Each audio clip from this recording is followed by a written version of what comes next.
Welcome to Digital Pro Productions. If you're preparing for your FAA Part 107 Remote Pilot Certification, you're in the right place. In this video, we'll break down the key rules and knowledge areas every drone pilot must master to pass the test, and to fly safely and legally. First, your drone can't fly higher than 400 feet above ground level unless you're within 400 feet of a man-made structure. Outdoor visibility must be at least 3 statute miles, and at night, your drone must have an anti-collision light visible from 3 miles away. When scanning for other aircraft, the FAA recommends short, regular eye movements across 10-degree sectors. That's the safest way to spot potential collisions. You must also keep your drone at least 500 feet below clouds and 2,000 feet horizontally from them.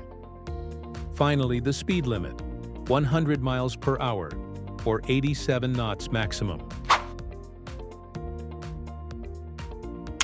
These weather forecasts use coded text, but once you know the format, it's easy.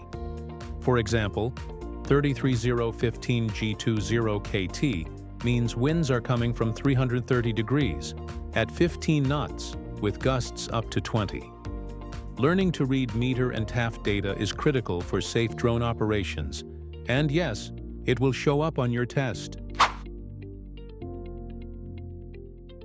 Sectional charts may look overwhelming, but here's what to focus on. Airspace ceilings and floors are shown in hundreds of feet.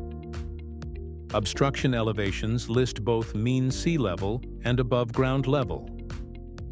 Military training routes use codes, 3 digits for high altitude, 4 digits for low. And remember, CTAF, or Common Traffic Advisory Frequency, is what pilots use at airports without active towers. In the US, the multicom frequency is 122.9 MHz. Airspace classification is a frequent exam and flight planning subject. Read these bands carefully, because many questions hinge on whether figures are in MSL or AGL, Class G, Golf. Surface up to 1,200 feet AGL in many areas.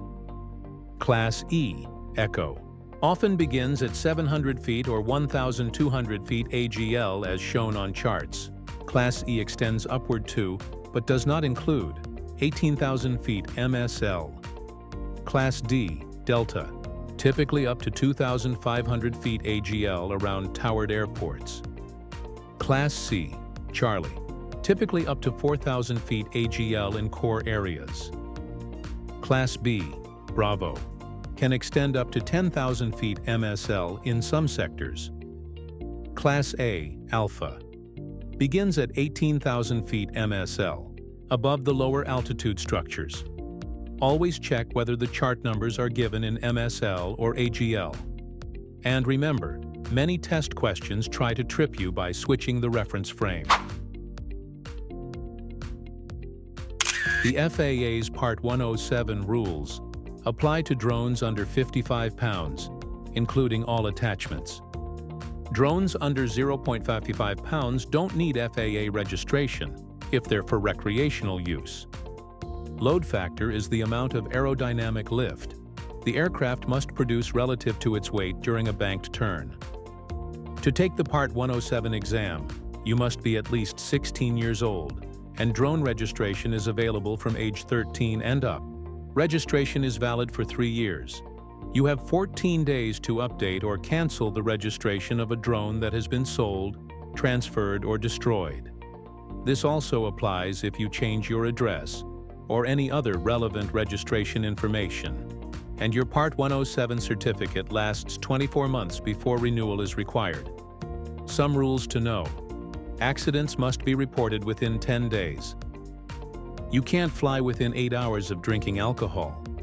A pilot's blood alcohol concentration must be below 0.04% before operating a drone, and anti-collision lights are required during civil twilight. That's 30 minutes before sunrise or after sunset. You must notify the FAA of any permanent address change within 30 calendar days.